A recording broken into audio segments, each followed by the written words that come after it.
Ahora es para mí un gusto también darle la bienvenida y el uso de la palabra a Pedro Franque, quien, como dije al inicio, tocó un tema que en ese momento no sabíamos que se iba a volver tan increíblemente determinante en nuestras vidas como es el tema de la salud y el cambio climático. Así que adelante, Pedro, por favor, bienvenido. Muchas gracias.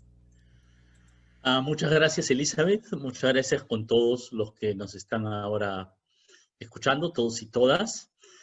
Para mí un gusto estar acá y, en primer lugar, efectivamente agradecer a Lidepuc, a Elizabeth y a Francisco Mamani, que efectivamente, como mencionó Elizabeth, tuvo una labor bien destacada en poder organizarnos y hacer que este fuera un trabajo realmente colectivo, ¿no? Creo que ha sido un trabajo que me ha aportado particularmente y que ha sido bien interesante. El tema a mí, en realidad, siempre desde el comienzo me pareció súper importante, y aunque es verdad, como dice Elizabeth Salmón, de que en ese momento tal vez a mucha gente no le parecía tanto, y que hoy parece bastante más. Pero digamos que el punto de partida de este análisis incluía la intersección entre estos dos grandes temas más bien negligidos, digamos, ¿no es cierto?, de poca prioridad en la agenda política, digamos, ¿cierto?, de bajo nivel de dificultades en la gobernanza precisamente por por su poca prioridad y articulación con otros sectores. En eso tienen en común, digamos, la agenda de la salud pública y la agenda del cambio climático. Han tenido hasta ahora. Y entonces me parecía que era bien importante tratar de ver cómo estas cosas se relacionaban, porque si ya teníamos una debilidad de nuestro sistema de salud hace unos meses, hoy se vuelve más evidente, pero ya hace unos meses se veía que, bueno, estos problemas podían agravarse con el cambio climático, ¿no? Y tal vez aquí resaltar algo que dijo Elizabeth Salmón también al comienzo, y que, claro, este libro en realidad fue como pre-COVID, y en realidad no lo han contado mucho, pero casi estaba en prensa cuando la cuarentena lo detuvo varios meses, ¿no? Como muchas cosas en nuestro país, y ha cambiado un poquito, incluso después el sentido de las cosas, ¿no? El capítulo que yo estuve trabajando vincula el tema del cambio climático con el derecho a la salud. El derecho a la salud es una forma particular de mirar los problemas de la salud pública, que pone mucho énfasis pues, en las personas, eh, y en la necesidad de que la política de Estado respondan a los derechos que tenemos.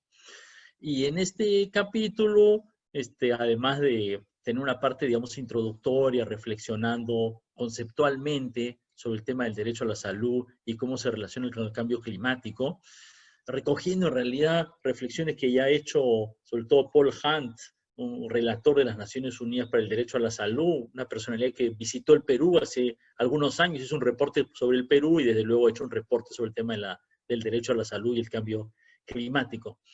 Y bueno, analizando este tema yo encontré 4 áreas, digamos, ¿cierto?, en las cuales, grandes áreas, ¿no?, en las cuales el cambio climático podría afectar el derecho a la salud, ¿no?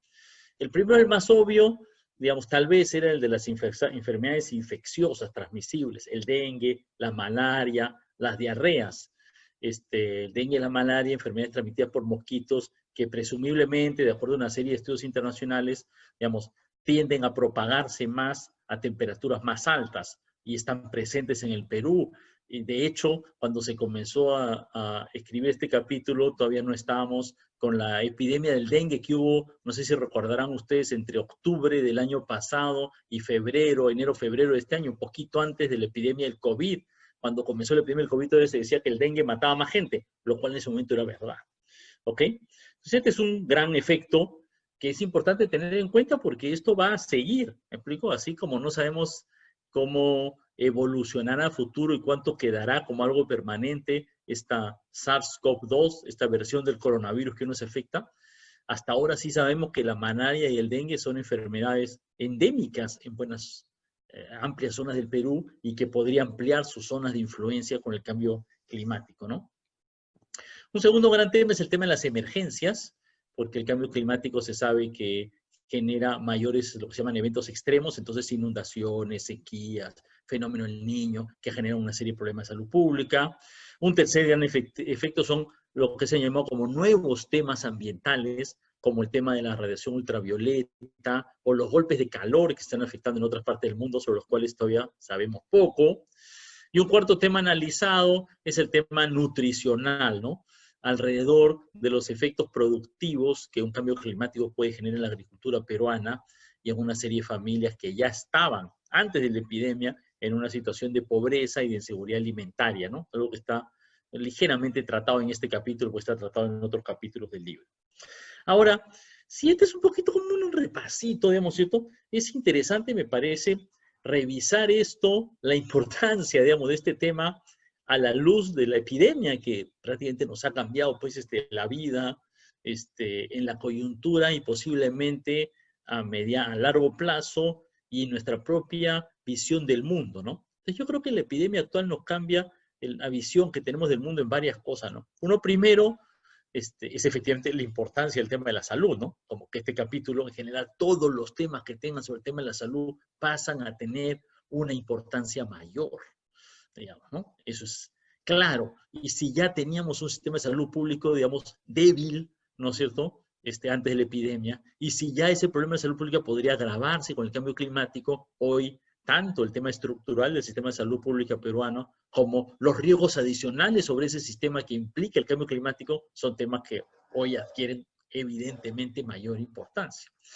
Luego regresaré sobre esto, pero evidentemente un problema que hay es, claro, que nuestro sistema de salud ha razonablemente girado en esta emergencia a centrar toda su atención en enfrentar esta epidemia y que otras enfermedades como la malaria, el dengue, otras emergencias, digamos, han dejado de tener tanta atención y de tener tantos recursos y eso nos genera una cierta debilidad, ¿no? Y junto con esto, esta epidemia nos da esta otra idea, ¿no? Me parece, que es, miren, hemos estado como muy pensando en el crecimiento económico y en el progreso económico hacia adelante, en los objetivos de desarrollo, como mirando lo positivo que se viene hacia adelante, cómo avanzar más rápido, cómo lograr las metas más.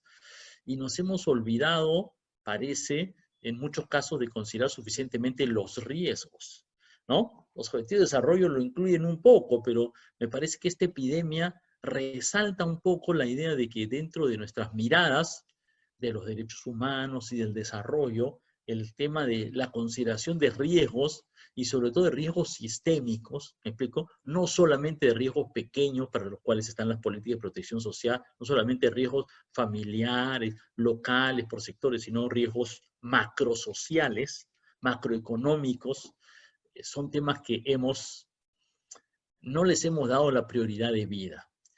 Y en esta orden de cosas, una cosa que han resaltado varios personalidades y analistas en el mundo de distinto nivel, hasta Bill Gates en realidad, es, miren, si esta epidemia nos hace repensar la importancia de los temas de riesgos y de que no podemos descuidar, ¿no es cierto?, los riesgos sistémicos que nos amenazan, bueno, el cambio climático es el siguiente mayor riesgo que tenemos, el más, no sé, visto, evidente, cantado, obvio que se nos viene encima. ¿Me explico? Si la epidemia, el COVID, nos ha agarrado, ¿no es cierto?, desprevenidos, vamos a decirlo así, el cambio climático nos agarra, digamos, prevenidos en el sentido de que sabemos perfectamente, no perfectamente, pero sabemos bastante bien lo que se nos viene, ¿no? Digamos que la epidemia es algo que de alguna manera no podía preverse o no estaba previsto,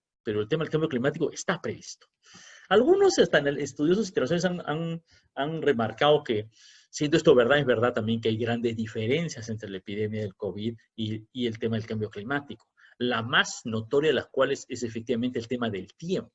¿Me explico? El tema de la epidemia de COVID se enmarca en un tiempo de emergencia. ¿Me explico? Y todas las estimaciones muestran que este evento en su gravedad actual durará 1 a 2 años. ¿Ok? Mientras que el evento del cambio climático es un evento, pues, digamos, generacional, ¿no es cierto?, ¿no? Donde las proyecciones razonables alcanzan, pues, hasta el 2100, ¿no es cierto? Nuestro horizonte de proyección y planeamiento es un horizonte de 80 años, ¿no? Y donde tenemos que alcanzar metas, sí, pero no en 2 años, sino en 20, 30 años.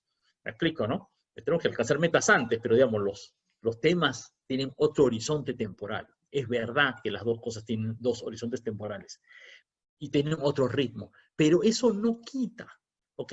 Que ambos eventos, la epidemia y el cambio climático, ambos eventos son grandes riesgos que ponen en cuestión los derechos humanos en una diversidad de ámbitos, la posibilidad de lograr los objetivos de desarrollo sostenible en una diversidad de ámbitos, afectan la economía, la salud, la educación, diversos sectores sociales, sectores vulnerables, es decir, que tienen un efecto amplio y que son riesgos que no hemos considerado suficiente anteriormente y que hoy se resalta que tiene que estar en el primer punto de la agenda, ¿no? O en uno de los primeros puntos de la agenda, ¿no? Me parece que hoy una de las reflexiones que nos deja la epidemia después es, ok, lo razonable ya no es simplemente pues mirar a futuro, mirar metas, metas, metas, metas, crecimiento, crecimiento, crecimiento, logros, logros, logros, y no darse cuenta de las enormes vulnerabilidades frente a este tipo de riesgos que tenemos y no tener respuestas que reduzcan esas vulnerabilidades macrosociales y macroeconómicas, me refiero, más allá de las individuales, de pequeños grupos, de grupos vulnerables, etcétera, sino a nivel de toda la sociedad. Ese es un segundo elemento. Y sí tal vez habría que decir que, claro, si uno tuviera que repensar este tema, como está en el libro, en realidad todavía no sabemos hasta qué punto el cambio climático en sí es responsable o puede agravar los riesgos de epidemias de este tipo. Sabemos que agrava el riesgo de que aumente la malaria del dengue, de que el riesgo de radiaciones ultravioletas pueda ser mayor, que emergencias de eventos climáticos extremos puede ser mayor con sus efectos sobre la salud. ¿Hasta qué punto el cambio climático ha sido responsable de esta epidemia? Es una cosa no tan clara. No, parece que el tema ambiental claramente está presente respecto a cómo la relación de los seres humanos con los ecosistemas y con las distintas especies de animales afectan la transmisión de los virus, pero es un efecto que está relacionado, pero no es directamente el mismo tema del cambio climático, ¿no? Y por lo tanto, ¿qué va a pasar a futuro con este riesgo? Es algo que no lo sabemos, pero sin duda es un tema que va a tener que ser de mucha importancia a futuro. Tal vez termino, se acaba el tiempo, termino diciendo esto, ¿no? Estamos en plena emergencia y todavía este tipo de temas es interesante que lo comencemos a tratar, pero todavía no está en el primer plano de la agenda política. Pero comenzamos ahorita, tenemos que ir comenzando a mirar en el horizonte. Y yo creo que dentro de unos meses, ¿no? Sobre todo de cara a las próximas elecciones, ya el país tiene que replantearse cómo vemos el futuro. Y en ese espacio, los temas de la salud pública en general y del cambio climático tienen que tener una mucho mayor importancia en la agenda pública y su interacción también. Entonces, en ese sentido, espero que este libro, este texto pueda servir como de base para una reflexión a futuro que creo que es indispensable para nuestro país. Y muchas gracias nuevamente por la bella oportunidad de colaborar en este libro. Muchas gracias. Muchas gracias a ti, Pedro. Súper interesante tu aproximación, esta macro vulnerabilidad que señalas, que coexiste, ¿no es así?, con otros tipos de vulnerabilidades, de situaciones de vulnerabilidad en realidad. Y qué interesante es realmente haberse planteado este tema antes de lo que se nos venía. Tú has recordado bien que nuestro libro fue terminado, ya en febrero estaba en la imprenta, teníamos fecha de presentación, creo que era el 14 o el 13 de marzo, imagínense. Luego pensamos, bueno, lo hacemos en la primera semana de abril y miren, la vida nos lleva a esto, ¿no? Muchísimas gracias, Pedro.